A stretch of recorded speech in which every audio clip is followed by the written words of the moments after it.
What were some of the things that solidified your belief that 3D printing would be transformative? There was no major things happening in construction, specifically on material side, in terms of synthetic materials. Because when we hear 3D printing, at least 90% of the people have the notion that it's a concrete 3D printing house. But you guys are using synthetic material and not concrete. So would like to understand more, what materials do you guys use? It's our proprietary innovation. It's a photopolymer composite. So yeah, 3D printing is a part of the process. But by the end of the day, we build the manufacturing process that is 4 steps. It's 3D printing, it's PU foam injection for insulation, it's milling to adjust the accuracy, and it's coating. Changes that you've seen in customer behavior or industry as a whole, and that you had to pivot to something else? Look, construction is a herd mentality industry, meaning that, for instance, big builders and contractors are not going to work with you until you deliver a certain amount of units. It's just a matter of risk acceptance and making sure that you're going to survive throughout the lifetime of the project. In terms of your workflow, if you can walk me through the start to the end, how does a consumer receive parts?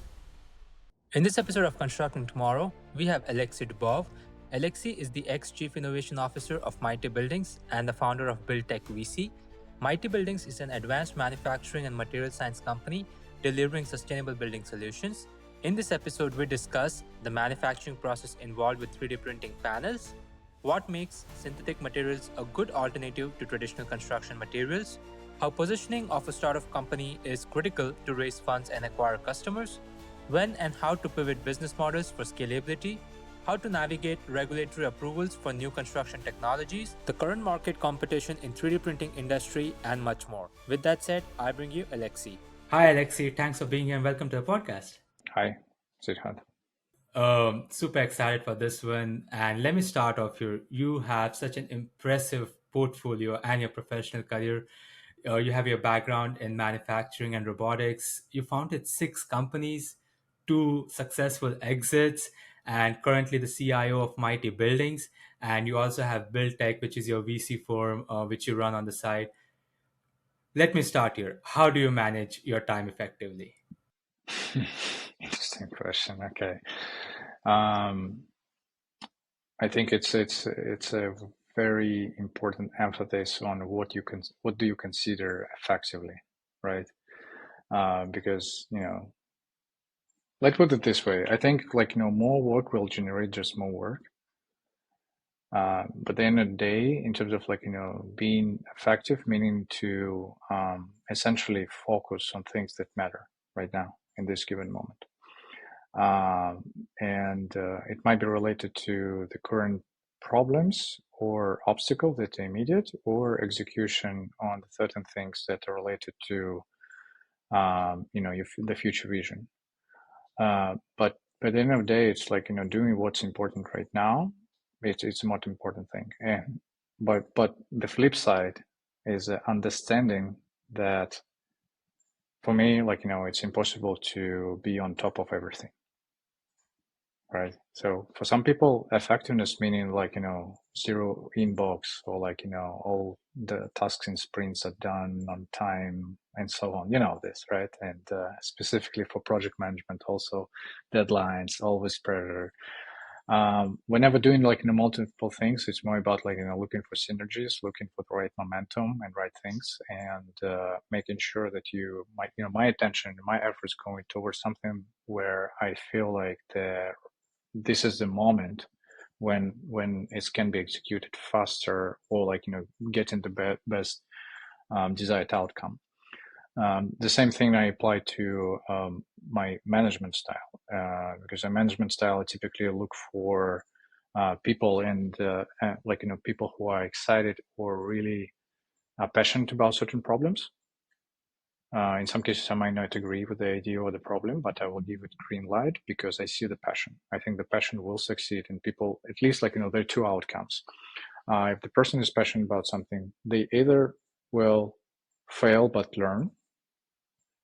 Another thing, actually 3 scenarios. Second one, they'll achieve the result but pivot in a moment, again learning. Very, very important learning. Third one, they will succeed and they will surprise me.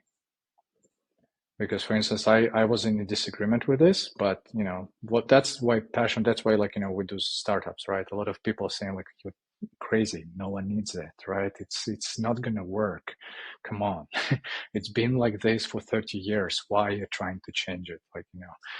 But matter of fact, 1 out of 100 or two succeeded, right? So they are able because they're passionate, they have ultimate vision, and they were in the right moment, right track record, right connections, and so on. So that's will be my answer to I manage my time effectively. Yeah, no, this is a great summary. It's like essentially prioritizing your work, knowing what to do first, what to do next. Also, making sure you're passionate about whatever you're doing. And Yes, I mean I think that the passion is go first. got it. Let us jump into Mighty Buildings.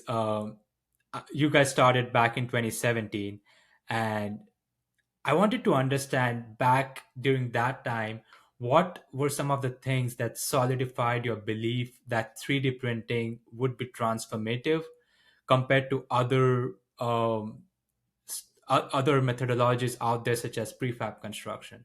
Well, number one was that there was no major things happening in construction, specifically on material side, in terms of synthetic materials. I remember, like at certain point, I think it was about end of 2018 and 19, so where we were post seed and Series A. For the fundraise, I used the analogy saying like, look, for instance, if someone like would come to me to the office, or we kind of meet for a coffee meeting, I'll also say like the car you drove, or if you get like public transportation to here, the vehicle that was used for that is already consists 80% on synthetic materials. Why? It's more sustainable, it's lighter and stronger. But the building that we're in right now is wood, concrete, steel, nothing changed. I mean, yeah, we can argue that there is synthetic countertops and some of the acrylic-based coatings that were applied that kind of like, novel. But what's the percentage of building it is? Once again, the vehicle that you drove or like, driven you to the place is 80% of, new materials. So why it's not happening in construction? That was ultimate belief that should be some change happening, or the alternative, right? Because back then, I think when the synthetic materials were introduced in the automotive industry, there was an alternative. We can do it all the way, or we can do it a new way, right? And the same is happening, or already happened then in aerospace industry, aircrafts, right?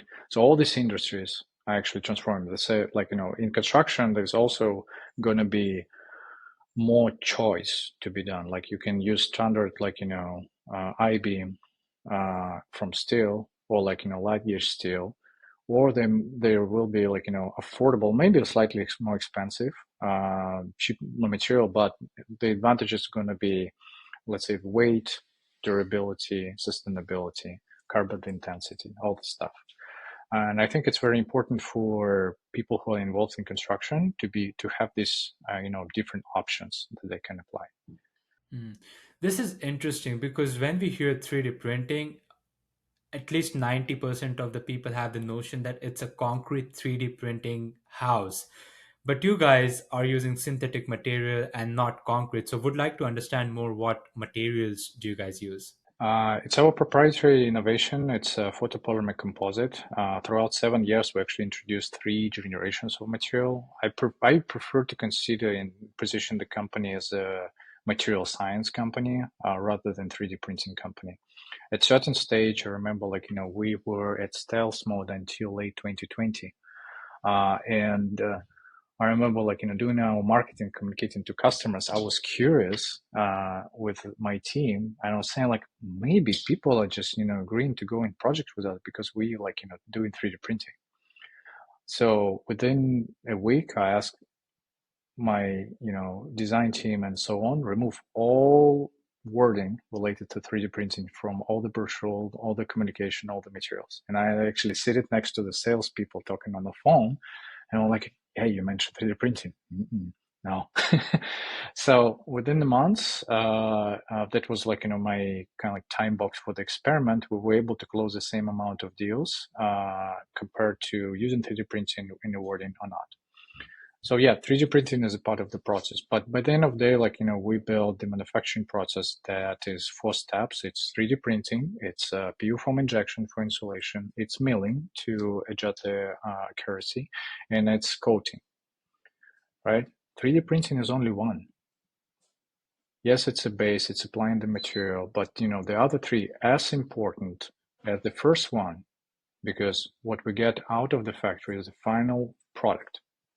And product consists of insulation, coated material, all the openings that are needed to connection to steel or like light gauge steel or wood, and for MEP.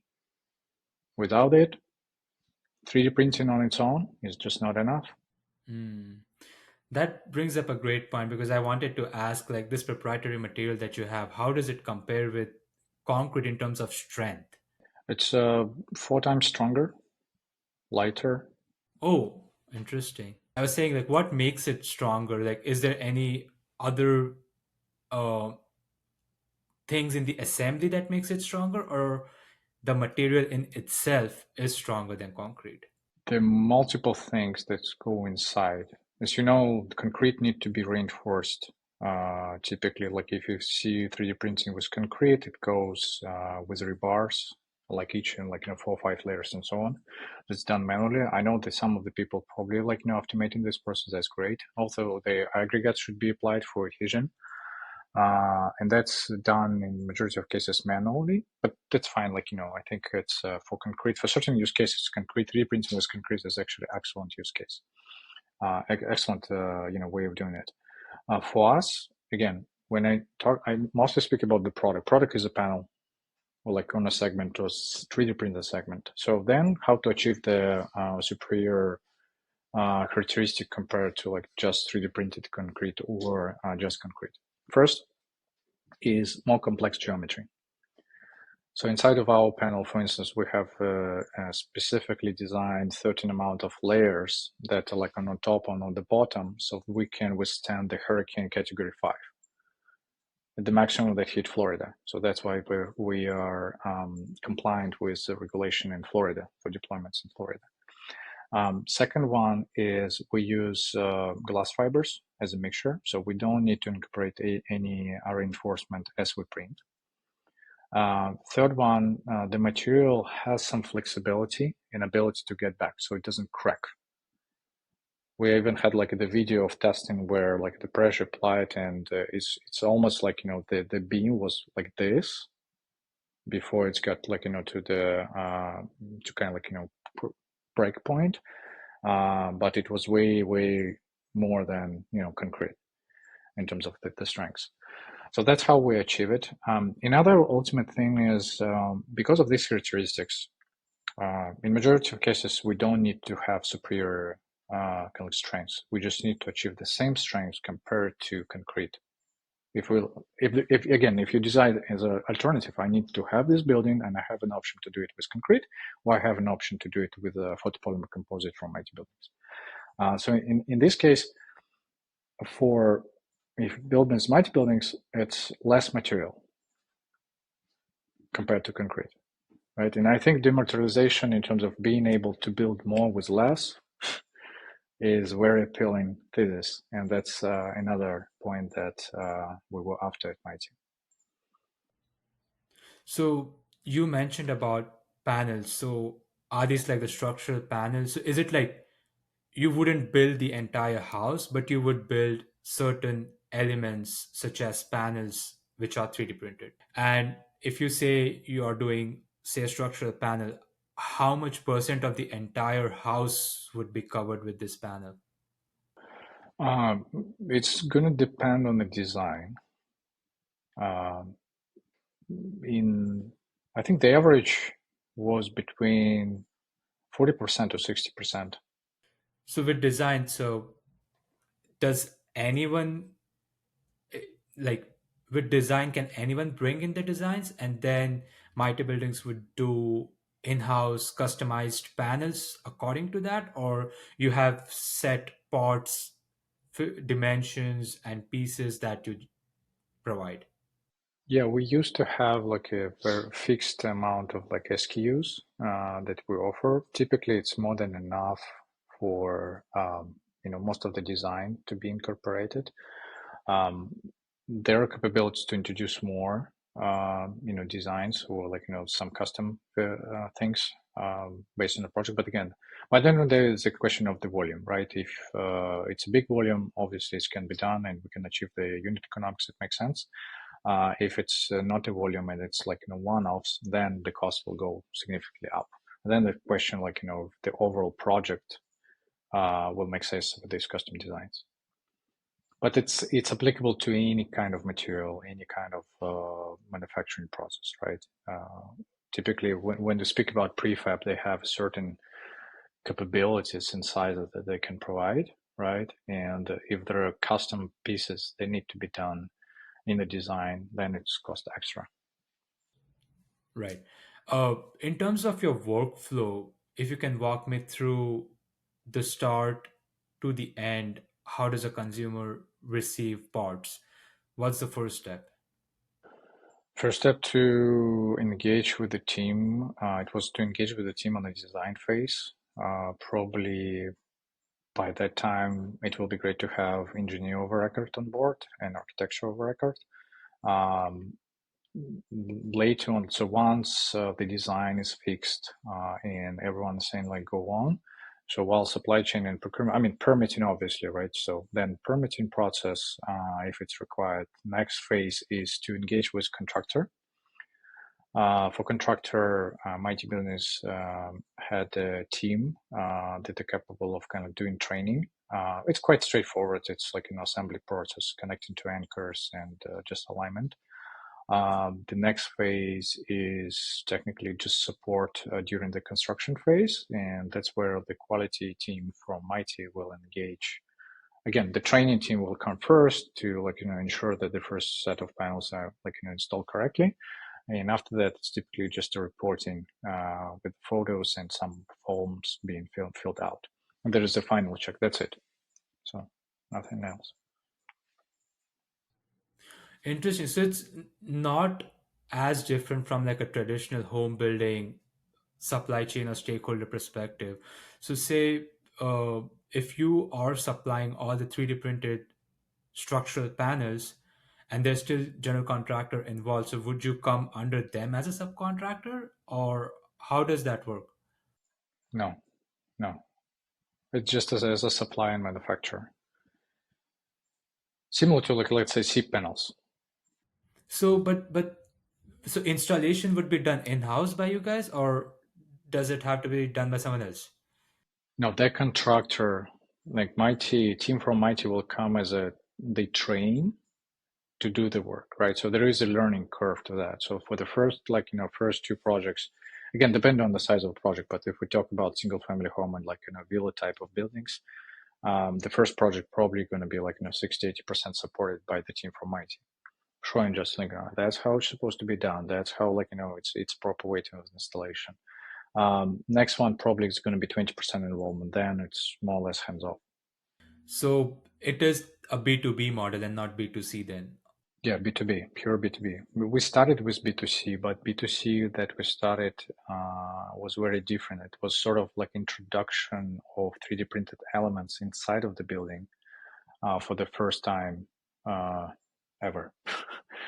Because we built the standard UL 3401 together with UL.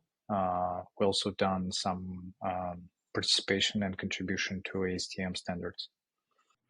Uh, did you guys like pivot during these 8 years? Like curious to know like if there were any learnings or changes that you've seen in customer behavior or industry as a whole, and that you had to pivot to something else. You mean from B2C to B2B? From B2C to B?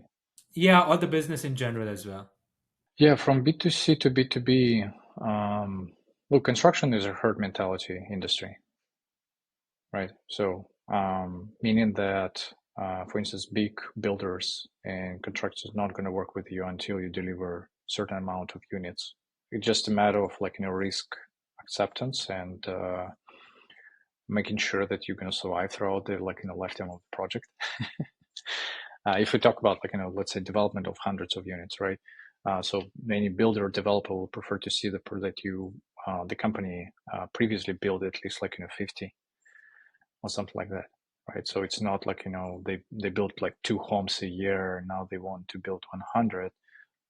Obviously, like this partnership might not work. So B2C model was the perfect one to get to the point where a developer was actually willing to work with us. And we got there with them in the beginning of 2020, end of 2020 and beginning of 2021. We signed the first deal for the development. Then we signed second one. And then we just made the calculation that, with 2 deals, we close more units than we have, closed with on the B2C side. So then based on unit economics, we just decided to focus purely on B2B.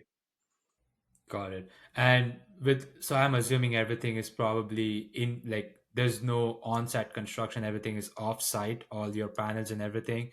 So the manufacturing or the 3D printing, I wouldn't call it machine, but maybe equipment, uh, is that something which is also proprietary, or are there vendors out there who prepare that equipment? You mean what's deployed in the factory? Yeah. The machine, the 3D printing? Yeah, it's proprietary. We designed the first printer, then we scale it down, then we built another one that was industrialized for rapid deployment in manufacturing. That was our process. Interesting. And I know you talked about having an architect of record, engineer of record, also involved in this entire stakeholder process. Did you guys run into any regulatory issues with having 3D printed elements on the house? Not really. We were very diligent in terms of approaching this problem in advance. So before approaching the city or like local jurisdiction, we were creating like documentation for them to be able to answer in advance their question that they might have, and presenting it from the point that the technology actually we're bringing to them is fully compliant, and on top of that, because we were in majority of cases approved on the state level, it's not their liability. So they need to worry less about this to be deployed in their jurisdiction, and that's it gonna liable. Wow, I never thought about this perspective though. It's kind of interesting. Uh, But at the end of the day, when you approach like regulatory, it's more about why regulatory put these barriers, like what they're concerned about, right? And if you think from this perspective, like let's say I'm concerned that something new will be deployed in my jurisdiction, how I see this something new presented to me. So it's a different way of thinking, not from my product perspective, how it's superior and good and beautiful, but from perspective of why it's actually easier to deploy and more advanced to deploy and less headache for the city. And then the question, if they believe it or not, they might ask for additional things, but you'll say oh, we're ready for that. Look at page 12. yeah, got it. Um, have you guys had any like communities which are just built with 3D printing elements, or are they like one-off houses in your past projects? Yeah, we have more than 60 buildings deployed overall. One of the communities that's being deployed is in Desert Hot Springs.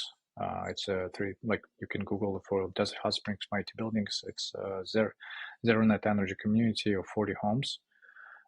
It's 20 properties with a single family home and ADU on each site, on each lot. On top of that, most of the deployments are in California, one in Florida, one in Illinois, and one wheel was deployed in Dubai. What about cost for these panels? How expensive or cheap they are compared to like your traditional panels if you want to get one, or maybe if you compare it with a curtain wall?